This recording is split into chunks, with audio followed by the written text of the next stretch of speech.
Welcome to Eternal Paradigm. Together, we're uncovering human experience by exploring physical, mental, emotional, and spiritual stories. With me, your host, Rohit Raval. Hello, welcome to this edition of Eternal Paradigm. I hope you're enjoying your journey to find you. So the last couple of weeks have been busy and interesting. Things in the UK are now changing slowly. And as things change, a lot of things are going to have to be factored in as we return to normality. But what I don't want to do is dwell too much on what those changes would mean for people. But what I would like to share with you is what we've got coming up in terms of episodes for Eternal Paradigm and also some new kind of exciting developments, really. Before I go into this week's episode, I have to do the usual stuff, guys. Just a quick reminder that you can find Eternal Paradigm on Instagram. It's a growing community on Instagram, and I'll update there on what's happening with new episodes, when they're releasing. Generally, we have an episode out every Wednesday. So did you manage to catch up with last week's episode with Camilla? Wasn't she just absolutely brilliant? I mean, every single guest who has joined me on Eternal Paradigm, and I say this all the time, has been absolutely incredible. What's even more interesting is the feedback that I get from you guys as you've listened to each episode, because you always seem to take away something different or something new. And I really, really love that. I had this amazing email from a lady called Mandy in Shropshire in the UK. And she was telling me how just listening to everybody's journeys actually has helped her feel that her life has meaning and value. And that's incredible. The fact that you feel that way, Mandy, the fact that listening to these people share their stories while you've been in a place of searching has helped you to understand that it's okay for everybody to go through different challenges in life. But ultimately, by connecting with the tribe in ways that helps nourish your soul has allowed you to understand and open up different possibilities for you. So Mandy, thank you so much for sharing that email and for taking the time to send that to me. So a call out to you guys. If you have any feedback, please keep it coming. It's always incredible to hear what you think of the episodes. And also I've had some great people have been recommending new guests to me as well. So I've had former guests who have introduced me to new guests who are going to be coming up. And I've also had listeners put me in touch with some guests who are going to be coming up. So I'm really excited to share all of those things with you. We have got a few more episodes to go before I do kind of roll things down in preparation for the next round of Eternal Paradigm. I'm really looking forward to that. So there have been lots of celebrations. You know, well, over 3,000 downloads. We have an active community of listeners, and I am so eternally grateful to you. It's just absolutely phenomenal to think that I started the podcast off thinking that it would go absolutely nowhere. And yet, every single one of you who chooses to listen to every episode and every single guest who has showed up for themselves and showed up for the listeners and showed up for everything that they believe in has totally proved me wrong. And it's actually helped me see the value of doing this. So in addition to the value that the podcast offers, there are lots of things that are going to be changing. Now, I do absolutely love putting together the episodes every week. It does get quite challenging. Having a podcast is definitely not for the faint-hearted. We've got some incredible guests coming up over the next few episodes as well. I mean, seriously, I could honestly talk to so many of these people forever because they're just so incredible in terms of what they do and in terms of what they offer, in terms of who they are. But I digress for the time being. So just a quick heads up, Eternal Paradigm Facebook group, we're at 30 members now. So I don't know if that was the same as last week, possibly. Come and join the group. It's a place where you can share your ideas. You know, if you have an event coming up, you're more than welcome to share that in the actual group because the group is quite receptive. What else have we got happening, guys? Just to round up, not much really.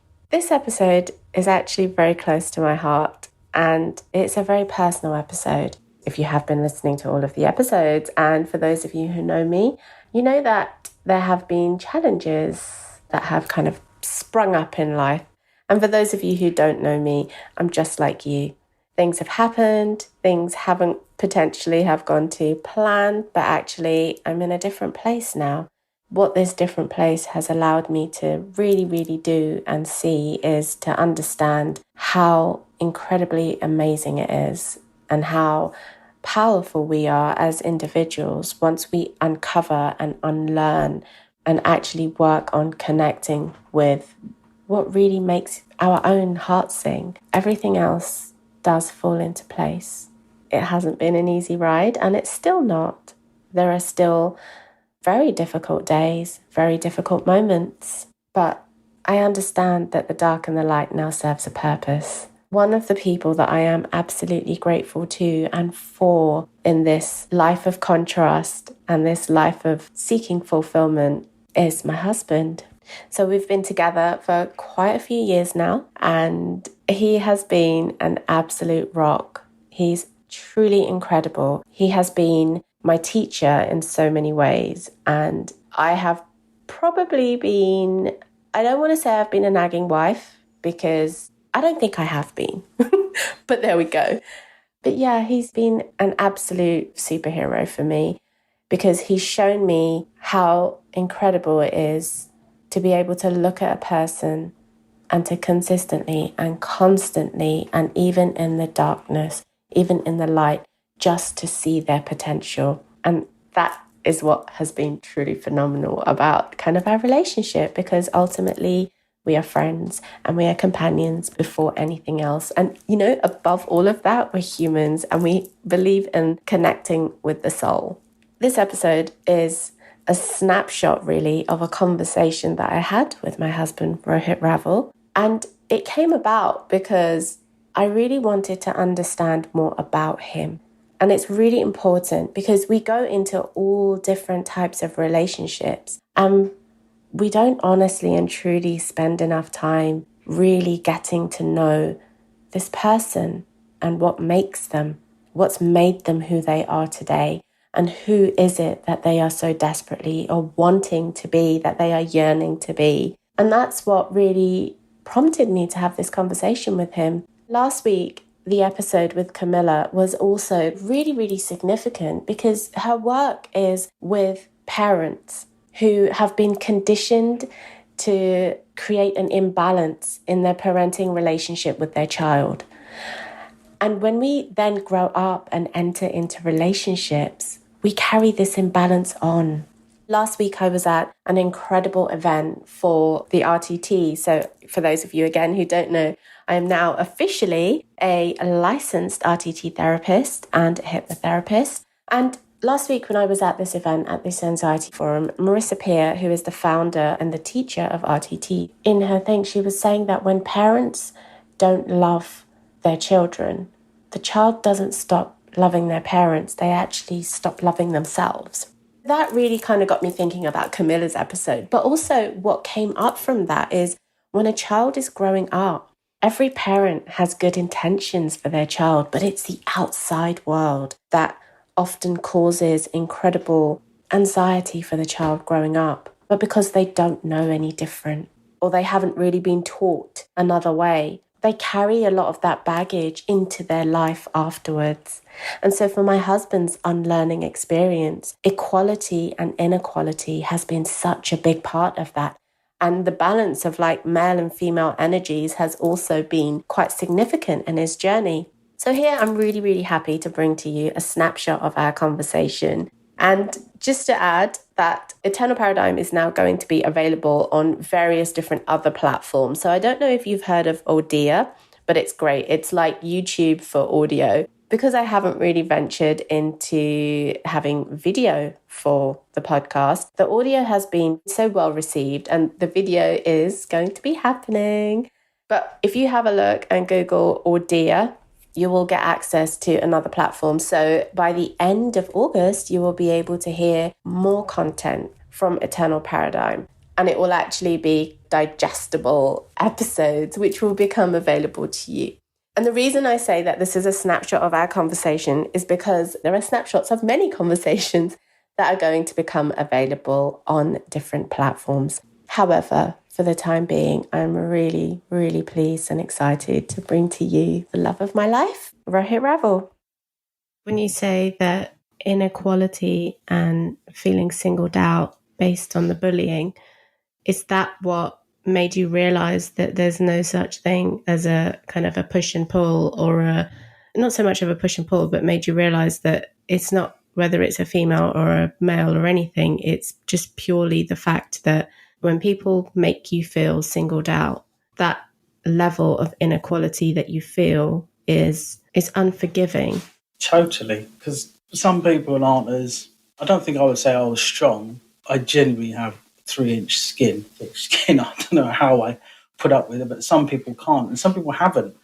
And so much talent, so much potential has been lost because people have been singled out. I mean, just take our old neighbour Tony. Tony, he was our old neighbour in Croydon, really nice guy. And he was bullied because he was gay in the 80s. He was a newly qualified lawyer in the city and got bullied into mental depression, which ultimately stopped his life. So potential lost, you know. He could argue a good case. He does still do really good work, but it's taken him a long time to get through that. If we kind of bring it back to you again, in terms of inequality and feeling singled out, what else happened apart from being singled out because of your skin color, your background, the aspect of you that there is no choice about? What other things happened to you where you felt singled out or bullied or less equal? There are hundreds, if not thousands, of examples. So if I just give you a few, loving trampolining when I was young, and I was actually quite good at it, but bullied out of there because I was brown, not being able to join the local football club because I was brown. My mum took me for the trials and the manager gave her a false phone number. And, you know, just silly things like that. It's 2021 now. You look back, you know, this was 86, 88, whatever it was. And you just laugh, you know, you just see the silliness of it, you know, getting a job, somehow getting a job on the market. Because I was a hard worker when I was young. You know, I started working on the milk flats when I was 11, you know, waiting to 4 o'clock in the morning at the milk yard to try and get a job for the day. A lot of the other kids were getting picked up. They were getting £10 a day, which was a lot back then. And I was just getting used. If I did get a milk round, they'd use me for the entire day, 12-hour day, and I'd get a £5 if I was lucky, sometimes £3. It was a bit of a shock, but I just wanted to go out and earn. And, you know, I wasn't too aware that they were taking full advantage. Obviously they were. And then after a while, nobody wanted to take me on. And it wasn't for the lack of not being there on time and not working hard. Working on the market, which I loved, but it seemed like every other kid that was my age on the market wanted to trip me up, and they would do things like rack up bills on the calf, in the market calf, and say it was me. And at the end of the week, I can't remember the guy's name who I used to work for, but it was like a dried fruit stall. He said I racked up 12 quid's worth of hot cross buns and tea and on the calf, and just sacked me. I didn't have enough chance to argue my case. And at the time I thought, oh, you know, they just did it because it must have been a mistake. But obviously you go back, you think back, not too much, but, you know, you go back and you think, oh, God, that's what it was. Some of the examples that we're going through. You said that you haven't spent too much time exploring and going back or spending time looking for those signs that were always there. But when you do now look back, you said you laugh, which seems to be the most logical thing to do, right? Just to laugh. But what other feelings are there? I laugh because I probably would, truth be told, cry. But, you know, I'm not going to waste my energy on that. I laugh at the silliness of it. It's how can you hate a person? It is hate.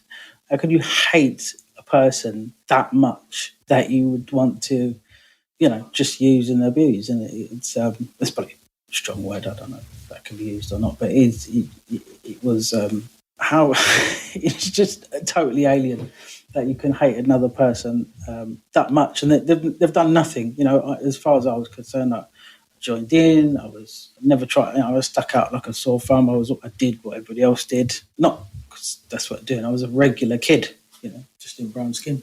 You said use and abuse, and then you followed up with, it's probably too strong to say that, but did it feel like abuse, or does it feel like abuse now as you look back? No, it's definitely abuse now. You look at it back then, I remember working a full day, 12-hour day, 4 o'clock in the morning, 4 o'clock in the afternoon, and getting £3. I can't remember his name now, but I remember the short, fat bloke with glasses and a flat cap. I did nothing wrong, I done all the running. I delivered every single bottle of milk that morning for £3, even if it was 1988, when all the other boys in the street were getting a tenner. How does that even compute? And what was it like for you in a wider context? What was school like for you? Because everything you've talked about is kind of work related. You wanting, you having a work ethic, you wanting to get out there to work. And also how, you said your mum was given the wrong phone number by the local football coach intentionally. What was school like? And what did you then discover that changed or helped you focus on something? This is not on your list of questions, by the way.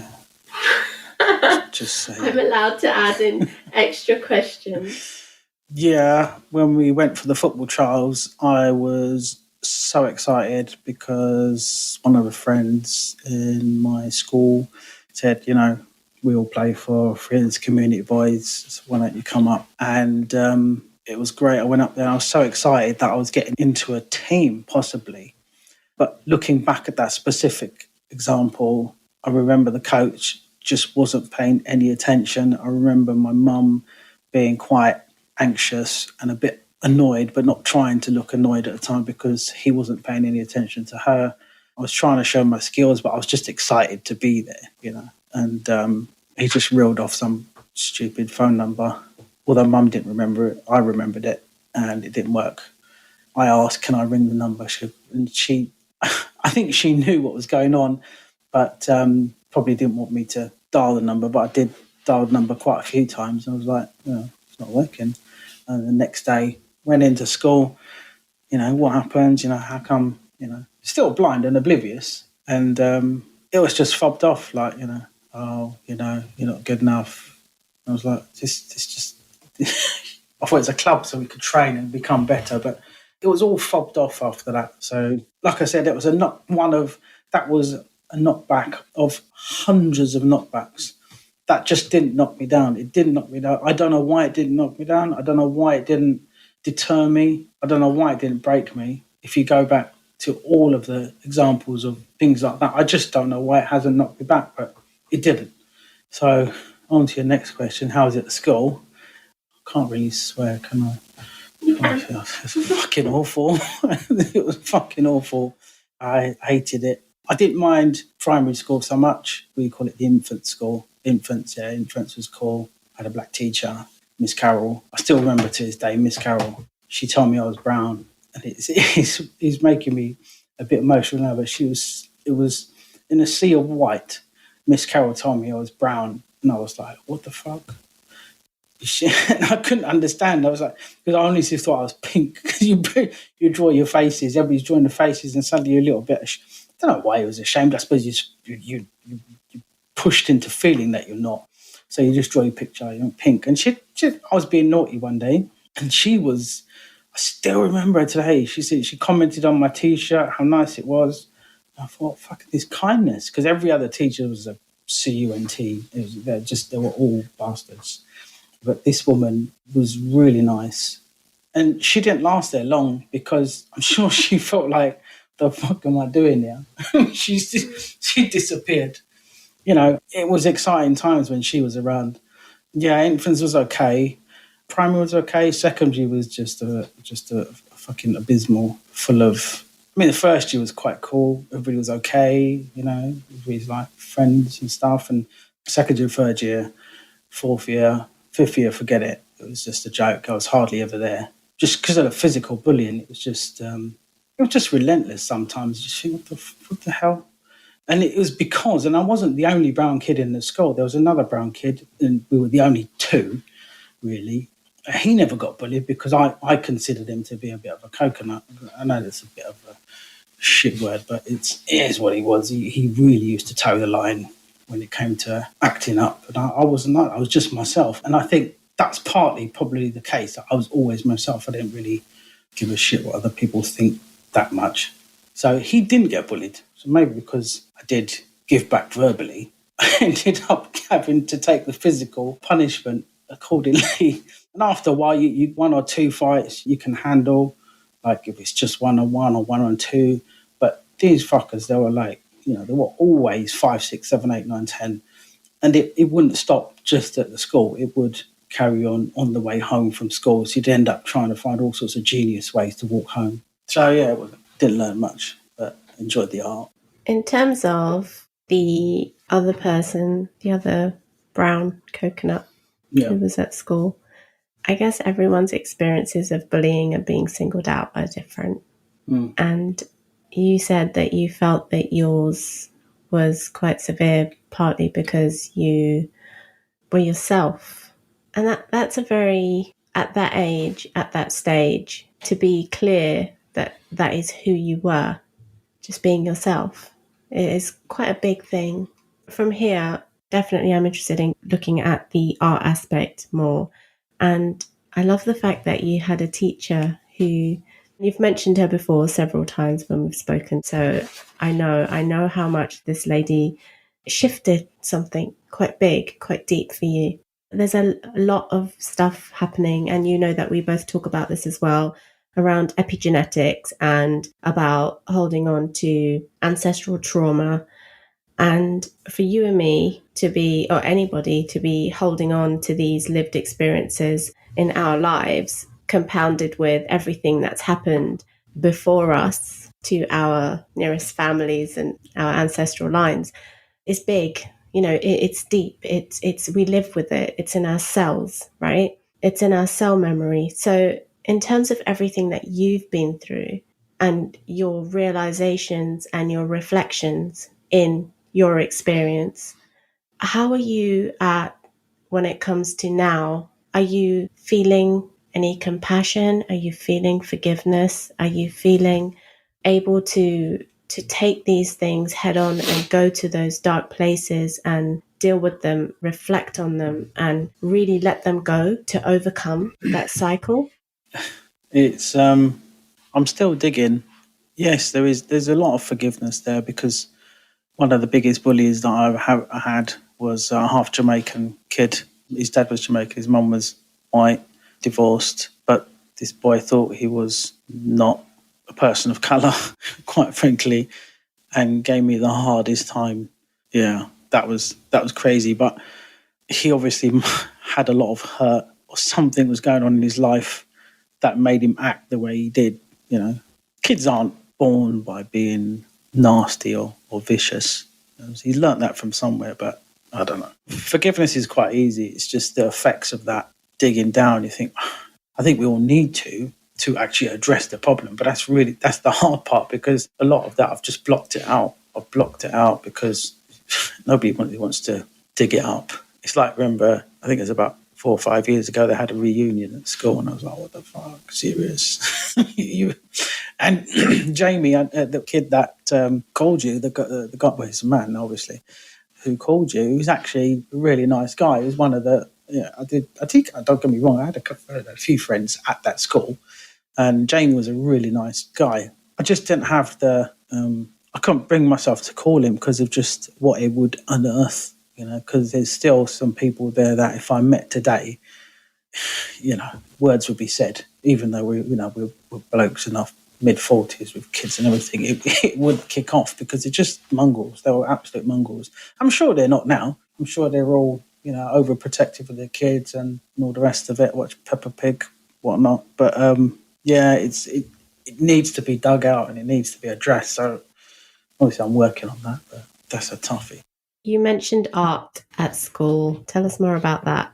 Art, always loved art from early age. It was brilliant. Just loved doing art. First year, second year, a Chinese teacher Mr. Duncan, brilliant, really inspiring, just a cool dude. I mean, he was strict and everything, but he was just a cool dude. Like he didn't have, and knowing a lot of these teachers do not have to do after school activity. They do not get paid extra. He did it for the love, and people wanted to be in that class. It was amazing. Like pottery, charcoal, all these things that you just wouldn't do in a normal art lesson. That sounds pretty standard now, but back then that wasn't the case. And there was other art teachers coming in and talking about arty things, and it was like another world. And I really wanted to be part of that world, but so the fucker left in year 2, and I was a bit pissed off about that. But he fell in love with Miss Partridge, the English teacher, who was also very cool because everybody fancied her. But yeah, they left, went somewhere in East London to do good. So yeah, that left a vacuum, and Mr. Plumbridge turned up. And Mr. Plumbridge was a bit of a prick because he was, I mean, the name Mr. Plumbridge, you couldn't make it up. He was like a little drill sergeant, and that doesn't work well with art. So he was old school English art teacher, and he didn't kill my passion for art because that's impossible. But you know, went a bit dead because he was just, we didn't see eye to eye. I didn't like him, and although he was trying to set me up for A-level art, I did not want to do A-level art because I thought that was very towing the line. For, you know, for what's to be an art is anything. So why should I just have to sit there and draw an apple? You know, it's boring. But yeah, he killed it. Well, numbed it until I got to college, obviously. So how important after that experience has art and creating with different materials, how important has that been for you? And what have all of your experiences when it comes to art and creating taught you? We'll start with the last question. What has it taught me?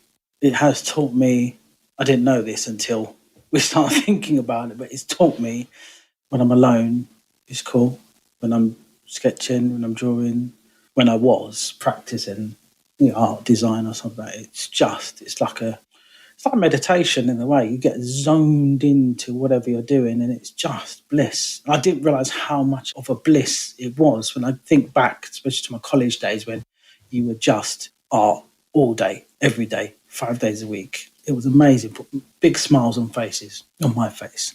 Working with all sorts of materials. Working with wood, you know, furniture, obviously one of my degrees. It's too hard to put into words. If anybody knows George Nakashima, or look him up, he's one of my inspirations, I suppose, when I did furniture. He's very much connected to the wood, to the trees. So again, the circle of life, and humans being with harmony with nature and respecting it.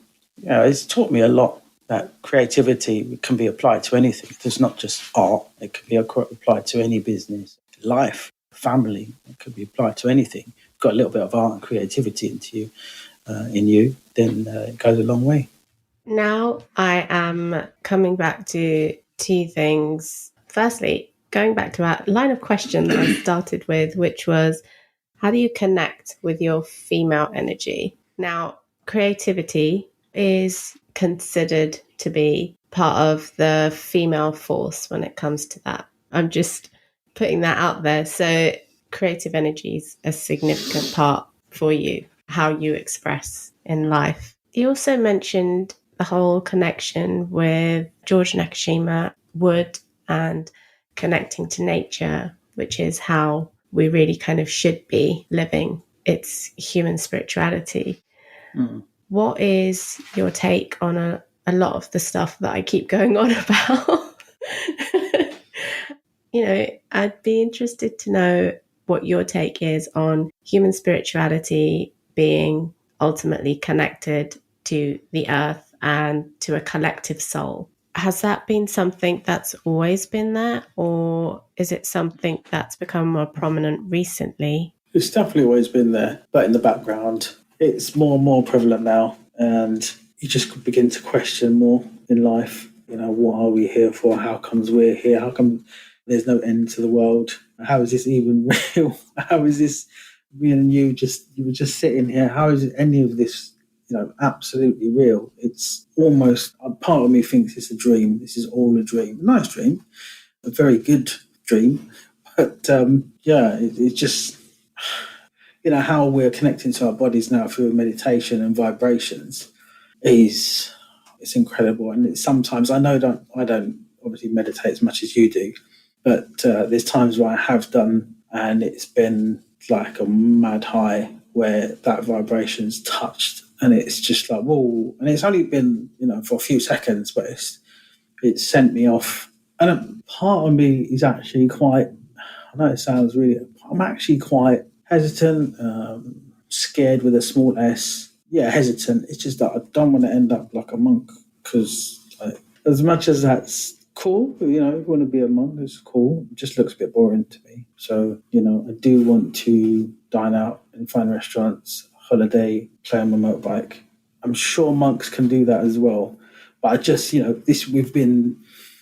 have been fed, and I'm a very busy, I'm a very visual person. I just feel like I'm going to enjoy meditation so much that I'm just going to be like, no, I'm meditating now for the rest of my life. And part of that scares me because I think, well, I don't want to do that. I want to do other things as well. So it's maybe I'm just working on it, trying to not convince myself, but just say, like, hey, just stop being an idiot. Just get on with it because it's good. Just stop fucking dreaming and meditate. I hope you enjoyed that. Thank you for joining me for this episode of Eternal Paradigm. Join me next time.